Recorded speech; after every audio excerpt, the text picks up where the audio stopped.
Greetings and welcome to the Mount Rushmore podcast. My name is Jeff, and I'm joined as always by my good buddies Richard. What happened there, Jeff? Automator on the fader, working the ones and twos. It's Jeff Hopkins. Richard. And Michael. We're glitching, so I can't tell who's saying what when. Maybe we'll get better. All right, Richard and Michael debate and deliberate the most ubiquitous aspects of a variety of topics, and this time around, it's really fun. Which one was it to whoever chose it? Hands up. Who likes me? There you go. There's that music. It was my choice, and so this is the Mount Rushmore of Pixar shorts, and I came up with it because my son has just started the first grade, and for whatever reason, he's really kind of fallen back on some sort of like comfort TV, comfort movies, comfort programming. I think first grade has been kind of a big change from kindergarten. And he's just been watching like Toy Story over and over, all these different iterations of Toy Story 1 through 4. And Pixar is such an interesting and diverse animation studio. And you watch the first Toy Story and boy, is it rough in terms of the animation style. You know, it's very 1995 or 1994. I know they started it even further back. And to watch the difference between the animation in number 1 and in the animation number 4, you're like, CGI animation, digital animation has these huge leaps and bounds. And Pixar is so good, not only on that aspect of it, of making things look so completely different and revolutionary visually, but they're just masterful storytellers. And they're so good, not just on like the long form, but on their more experimental short form, animation too. And I thought, wow, to talk about Pixar, it's like, okay, if you're going to pick the top 4, the most interesting, or however you want to define it, Mount Rushmore of like, full length features, there's still only 27 of them. And, a third of them are sequels in some regard.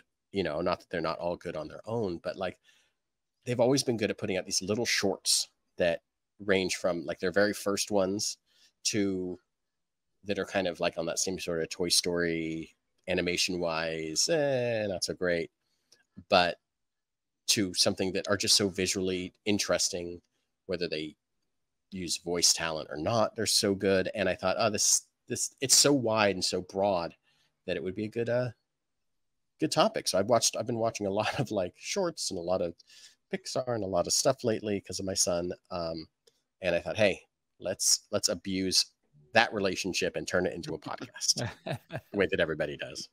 I love it. All right. Michael picked it.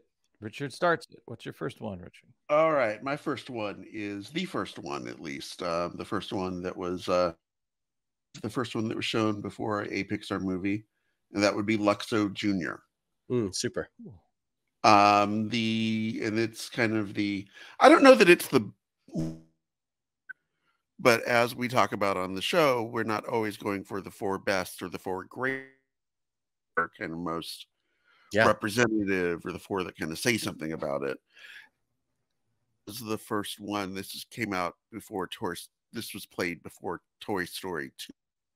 This was the first kind of short, and it introduced the character that is now sort of ubiquitous and everyone knows as part of the Pixar logo. And I thought it deserved a place on here, and I rewatched it, and it's funnier than I said that it's certainly a crude CGI animation. It still looks great, but all their they're not grounds and people and animals and all this stuff. They're animating lamps, which is a little bit easier to do, I think. Probably you don't have hair to deal with. I remember I was talking about hair and fur being the toughest thing to animate. Well, you don't have to worry about that with a lamp. But at the same time, you do have to find a way in the animation to sort of bring humanistic characteristics and to these inanimate objects. Does a lot of the time, and this was sort of an early example of that kind of, you can draw a through line between this and something like Wall-E, where you're trying to take as human and lifelike and lovable as possible. And the general story, if you don't remember it, is just basically a dad lamp and a kid lamp, and the dad is just sort of, you get the sense that the kid is of work to deal with, but the kid is just, and then the ball deflates, then he gets really sad and walks away, and then comes back while he starts playing with, and the dad just sort of shakes his head, and that's it. That's the entire shortest of the Pixar shorts. But I think it's show, you can see the Pixar animators sort of grappling with bring life to lifeless inanimate objects. It's important for that standpoint. I think it's worth celebrating and discussing. I think the lamp itself has this certain sort of like armature kind of like ability to be moved around. It's something that can easily be moved, almost animated on a desk before it's actually animated within a computer, kind of like a figure, like a wooden figure thing. And it just the sheer fact that the light bulb of it kind of can turn into an eye, and the body of it, it has those kind of little moving points. You could easily see how someone could see something on their desk and almost have like a conversation or a relationship with this thing that is almost animalistic in the way that it bends one way or another. It kind of looks almost like an animal's leg or an arm or whatever, with this little, kind of hopping foot leg creature thing with the, almost like the springs as a tendon or whatever. Right. And it's a nice thing to see that the type of personality that the animators can put into, like you said, an inanimate object that didn't necessarily think is that all that interesting. But I'm looking at you, floor fan. You're not doing anything for me right now. Yeah, they don't have to really break the rules. I think of Lumiere, the candlestick in Beauty and the Beast. He's a light source, but in order for him to be expressive, they break the rules of the object. Yeah. Luxo Senior and Junior don't really do. That's interesting. Anything that a lamp couldn't physically do, except maybe they squash and stretch a little bit. But it is interesting to me what the shorts became.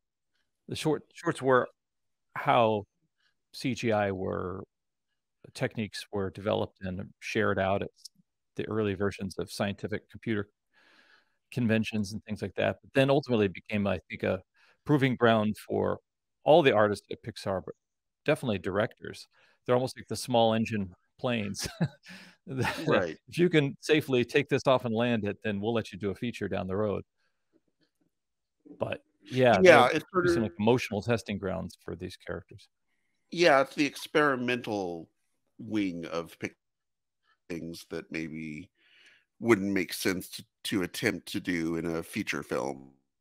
Just the budget and everything would be completely out of control. But on a path of something and have it not work. But if you are developing it in the concept of a short film, so sort of proof of concept, yeah, absolutely makes a lot more sense. Yeah, that's an interesting observation. I think Jon Favreau was talking about the Pixar's early innovations in hard surface characters. So you had toys, plastic toys, lamps, and then the next step was bugs. Right. Bugs have like an exoskeleton. They're a little bit more shiny and hard surface than fur, which you're right, was like it's a freaking nightmare. Yeah. All right, let's do it. Michael, what's your first? I don't have any particular order for these, so I'm just going down my list of how I made it. And my first choice is a kind of extension of the Toy Story universe. It was a short little film called Small Fry. and this was about I guess it was like the Bonnie character, the kind of the new owner of the Toy Story toys, going to like a fast food restaurant and coming home with a smaller version of Buzz Lightyear. But Buzz actually, this little small Buzz actually kind of replaces and traps the regular Buzz so he can go home and get played with. And he tries to convince all the toys that he's actually the real Buzz that shrunk down, and no one believes him. Meanwhile, Buzz is stuck at this, fast food restaurant. I don't know what it's called. It's like a Burger King type place. And he gets kind of enrolled in this like emotional support group for all these other useless fast food toys. And what I liked about this one was just this dichotomy of, this crazy little Buzz running around the playroom or the room at home. And then Buzz Lightyear trying to convince these other little toys that he's worthy and he's not like them. But I think what is really great about this is it really just kind of expands this kind of Toy Story universe to think about these things that there are just literal toys everywhere in the world. There's little things that your kid plays with. And my son has this, even at home, has this huge box of just like, everything's in bins, right? He's got his Star Wars stuff in one bin. He's got dinosaurs in another one. And he has this huge little box. He's got this box of just McDonald's toys. And they range from like Disney stuff and Pixar stuff and just all this little like plastic garbage that sometimes he just drags out and he wants to just play with this amalgamation of like weird things. And it's just this the dynamic of them being in the support group of all like these real useless characters that have really just silly names like Super Pirate and the Kangaroo Canoe and Taekwondo and the Lizard Wizard, Vlad the Engineer, who's like a vampire but also a train. It's so funny that just the world is expanded, that everything's a toy and everything is worthy to be played with, no matter how small and garbagey and whatever, and a feeling of self-worth that comes out of it. And I just really like that. I think a lot of their little like short films have that aspect of being like, okay, well, what is a toy? How are these toys important to a kid and to themselves, and what are their own individual self-worth that you can have in that? And just wonderful, just very, very funny and very, very specific. And I think that was really good. Yeah, I agree. I think the shorts allow them to dwell, or at least the Toy Story ones, allow them to put forth characters that don't necessarily stand up to the test of heroism that a Woody has to.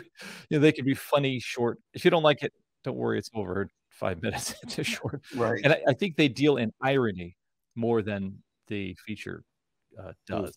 Irony and kind of sketch comedy, whereas the feature needs to always be pushing a theme, always be supporting the heroics of the main character, whereas the sketch, it can be gag driven. I feel like it's fun. Richard, number 2. All right, my second choice is from the Finding Dory, and all of mine are ones that were played before movies. I think for some reason the shorts I have are really tied up. They're connected to the memories of the movies that they came with. Particularly I think it, to some reason, for some ways, it took away from my enjoyment of the short itself. Like I don't have as many great memories to short or something like that versus something else. So they're all kind of movie driven. My second one was played, and it is Piper. Oh yeah. And it is just also on my list. Is it? Yeah. It's absolutely gorgeous. It might be pretty of all of the Pixar in preparing for this. It really, and someone said it's more like watching your favorite scene from a nature, you got to watch this scene. It's kind of like watching something like that. This is basically about a sandpiper, baby sandpiper, who is trying to learn hunt for clams, or yeah, I guess they're clams, and in the water, and gets knocked over by a wave and gets really scared and has to try and overcome. By overcoming it, learns kind of a new technique for hunting that winds up entire flock be able to hunt more efficiently. And it's not super plot driven, and that's one of the things. There tends to be either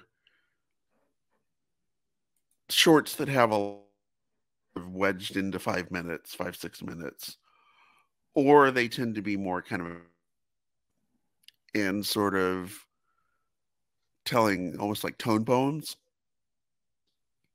And this one definitely falls into the latter category. But just, you know, in the Luxo Jr., just sort of the issues they have with fur and hair, and I would imagine feathers would go into that as well. You know, when the birds get wet, the feathers get really kind of molted and kind of over the place and gets really puffy and weird looking. And they're able to, and that's not something that they would have attempted to do. Certainly not 10 years before that. And it just shows, I think, sophistication that that CGI animation has gained. And it's just getting better and better and better. All very good points. I mean, I chose it for a lot of the same reasons, especially that last thing that you mentioned where, you know, this was like you said, attached to Finding Dory, which the very first one, you know, Finding Nemo was like, wow, look at how they can do water and underwater and capture the movement of water so effortlessly and beautifully. And then you see this Piper film that came out maybe 10 years later, not even that, this little film in front of Finding Dory, and the way that they capture waves and the movement of water and the movement of everything, it looks like a cartoon, but it looks realistic at the same time in a way that it's that kind of what do they call it, that kind of uncanny valley of, yeah, it's neither real nor is it fake, and but you're attracted to it in the way that they've captured this movement in a way that is just so unsettling is not even the right word. It's just beautiful. And you just don't like, how does technology, how are the people that develop the software able to do this and make it look two different ways at the same time? I think it's because they give these animals these quasi-human like behaviors. So they look birdish, they are birdish, but there's something still a little human about them, or childlike in this case with the little baby Piper bird. And then yet still it's so realistic, and I think this is one of those films too that really benefits from, like, as opposed to like Small Fry, the first one, which is so like language driven, as much as seeing these people visually sit around and talk to each other and whatever and look interesting and have great animation. You know, Pixar especially on these shorts are so good with telling stories without language. And the only language is the animation. The only language is the movement, or, you know, the sound of the crashing waves or whatever, or chirps here and there from the birds. But like, they're so good at just like visually displaying emotion and story. And I think Piper is just one of their best ones in that regards, because it doesn't require anything other than some like kind of shy and nervous looks, and then the excitement the bird has from discovering this little clam weird worm thing that they pull out of the ocean, and just the exuberance of solving the problem and overcoming their fears. It's just wonderful. Yeah, I agree. I do think it does. As a non-parent, I still love stories about the young people finding their way in the world, and I do relate to parents when they have concerns about their children and how they will encounter all the challenges in the world and whether they'll thrive or not, and the pride that they have when they succeed.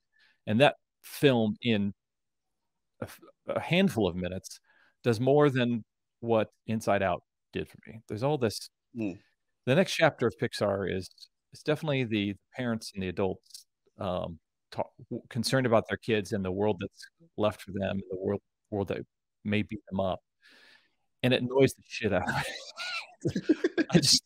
I couldn't relate to Inside Out, Soul.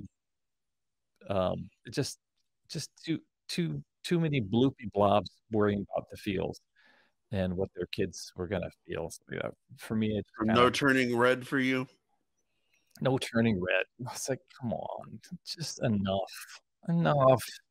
My poor child. Doesn't the world care about my child? I don't fucking care. So Piper, wow, was enough for me in real quick. Minutes. Sorry.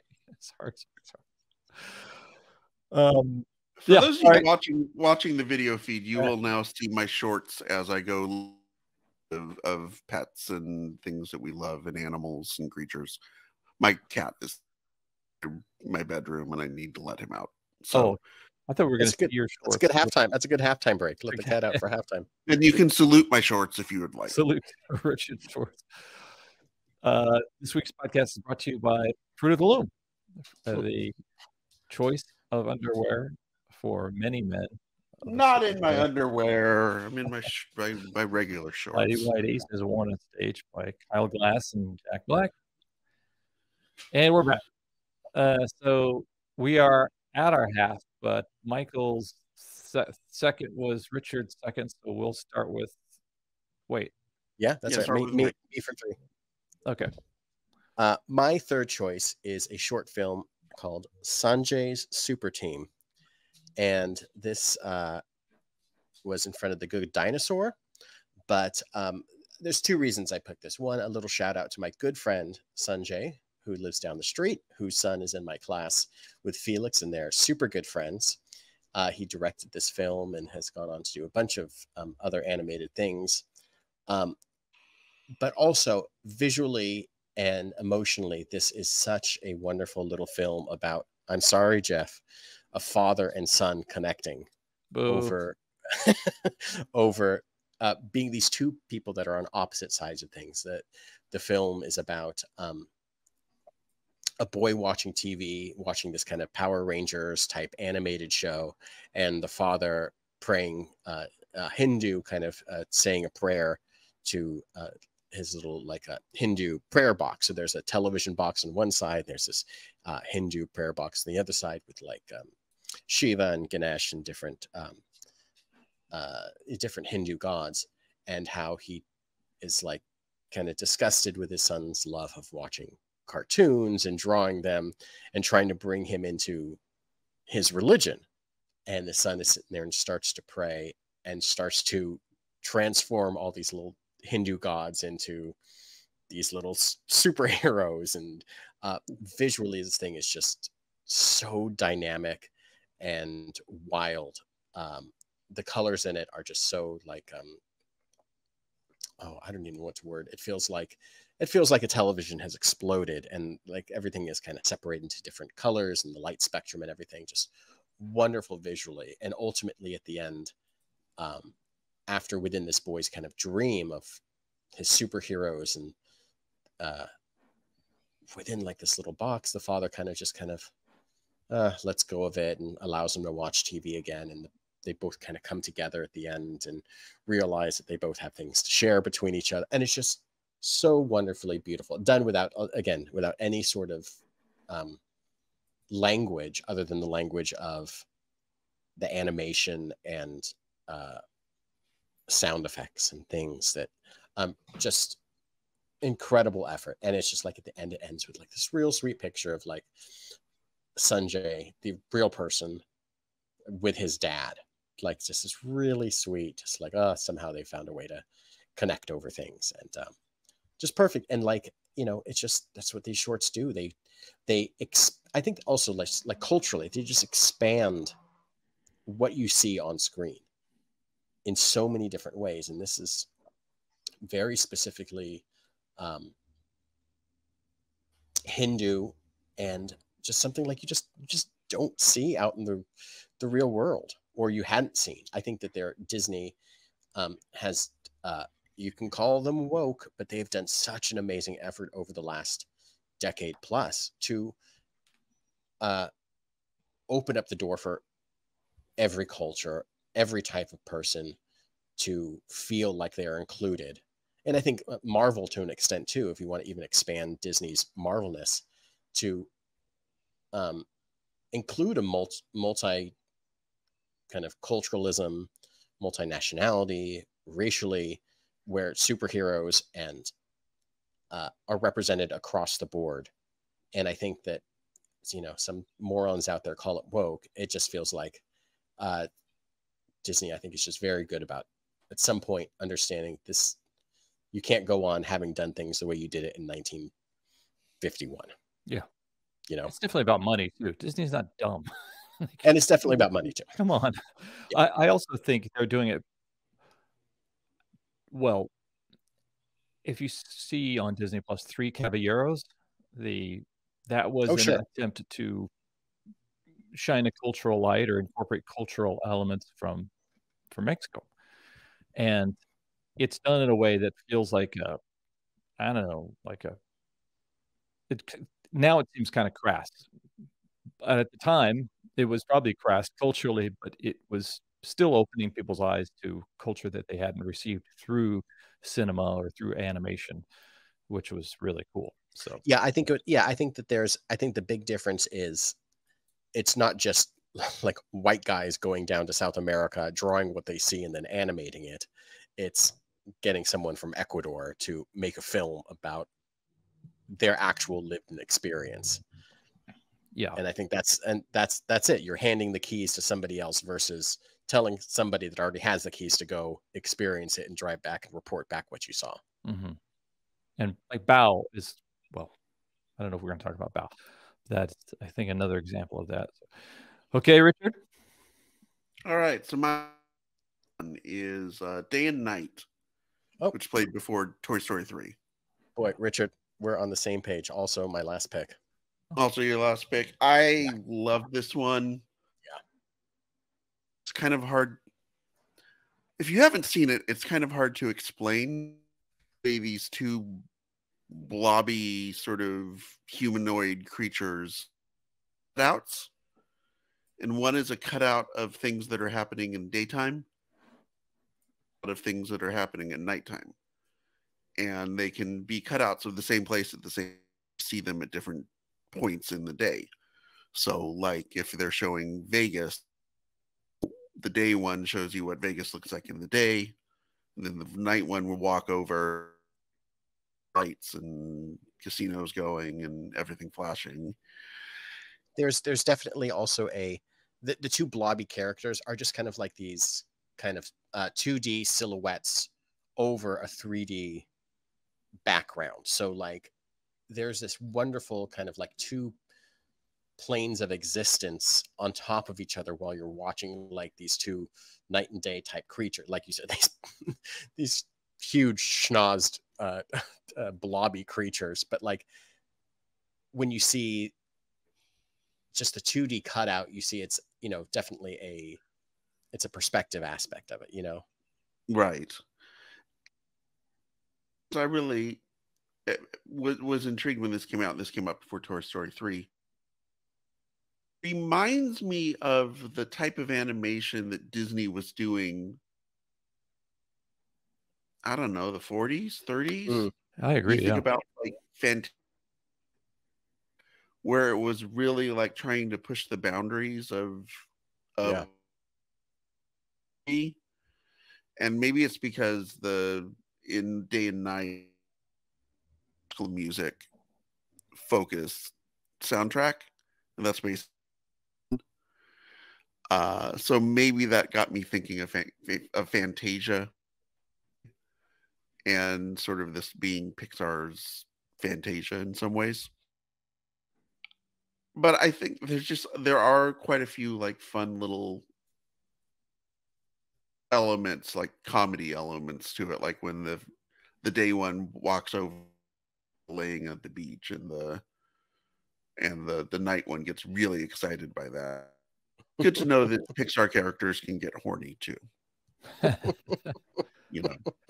Yeah, it did have a throwback to the mid-century modern animation that was coming out of some smaller studios that I think was actually influenced by Disney, but then mirrored back to Disney. It was almost kind of a less artistic, less dependent on the backgrounds. There weren't like watercolor backgrounds like you'd find in Bambi, but like real jazzy style. Almost feels like the kind of characters that would be drawn on a cocktail napkin. You'd be seeing a cocktail napkin in the 60s.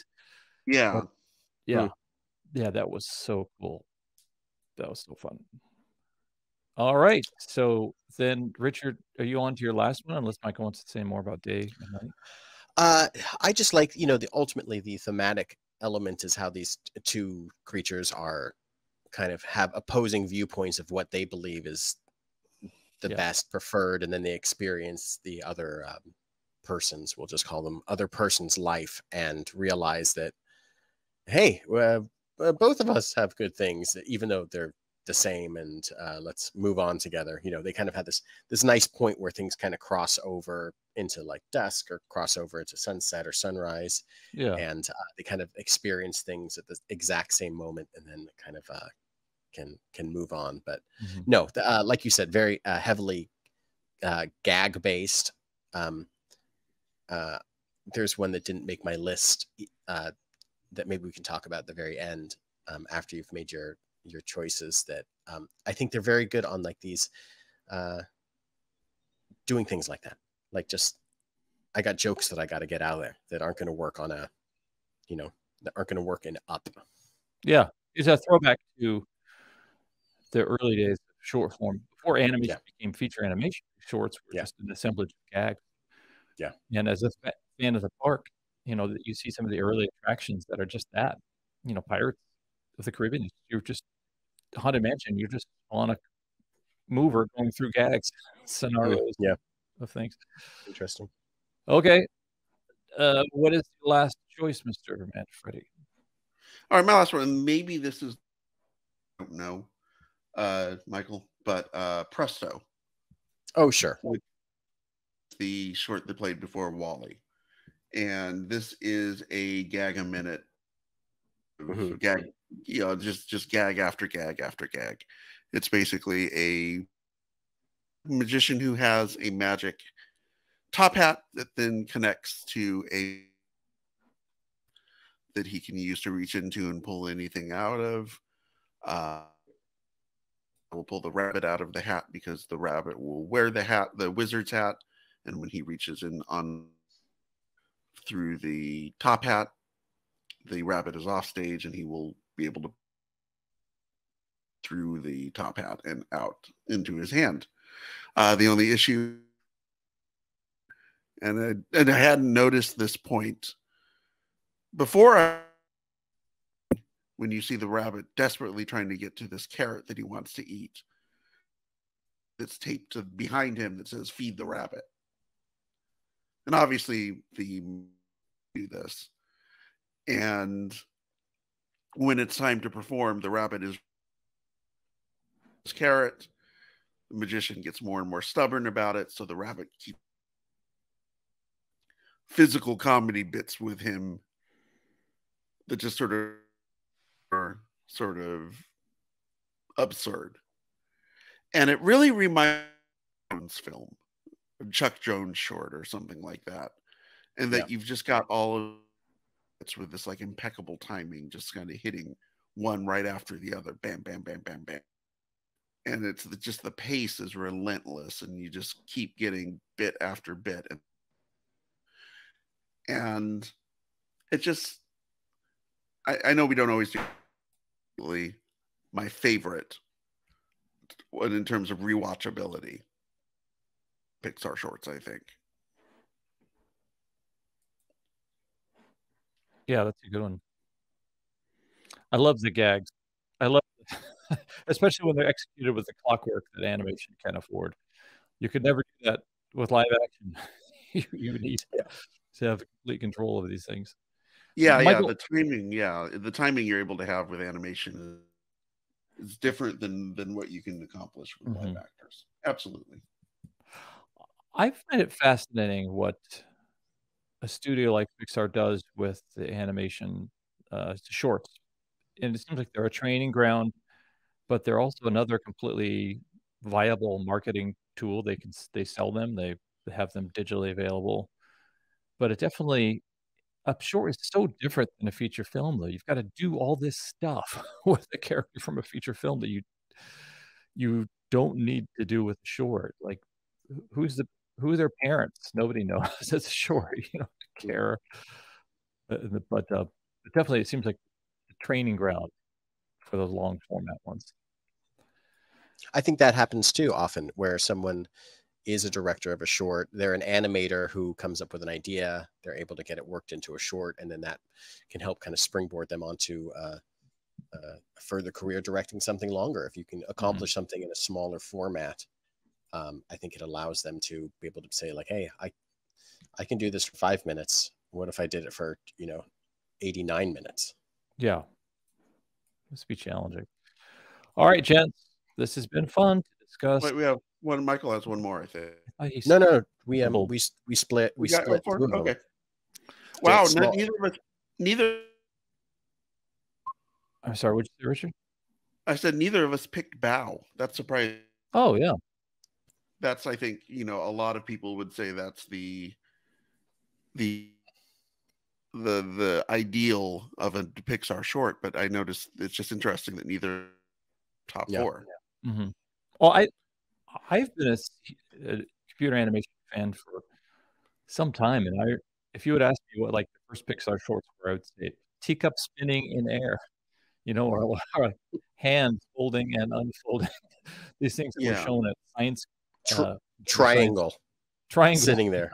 Yeah, and that's interesting too. Like we were talking about how real something like Piper looks, and I think knowing that Pixar and Lucasfilm were kind of the same company for a while, and they were developing things like RenderMan, which is for all the animation and stuff that they do. If you can't render it and make it look visually interesting, it doesn't look. We don't believe it. We aren't invested in it. So incredibly. Okay. One all right. So thing. I have chosen. Boom, boom. Suck it. Boom. Am I doing spring? Okay. Boom. Okay. Calypso, Day and Night, Piper, and Sanjay's super team. So, all right, that's the list. That is the list. Michael, you said there was a short you wanted to talk about that we didn't. Oh, just kind of within the vein of the gag a minute thing in Presto and what you had mentioned, Partly Cloudy. It's one of those where it's like these kind of these clouds are floating in the sky, and they're sending out baby animals to the new world, and storks come and pick them up and take them down. And it's about this one stork who is just besieged with being constantly given the roughest animals to deliver, whether it's a porcupine, a shark, or like a crocodile, and it's just getting trashed. It's just getting so beat up and electrified by an eel, and then it kind of gets to this point where the cloud that's creating them, unfortunately, is this.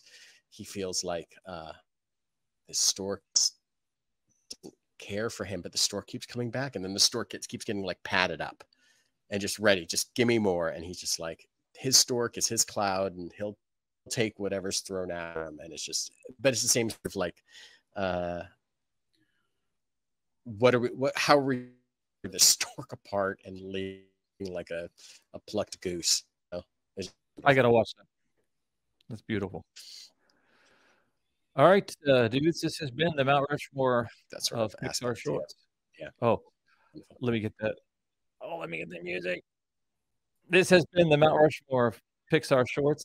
I am always Jeff. I'm Richard. I'm Michael.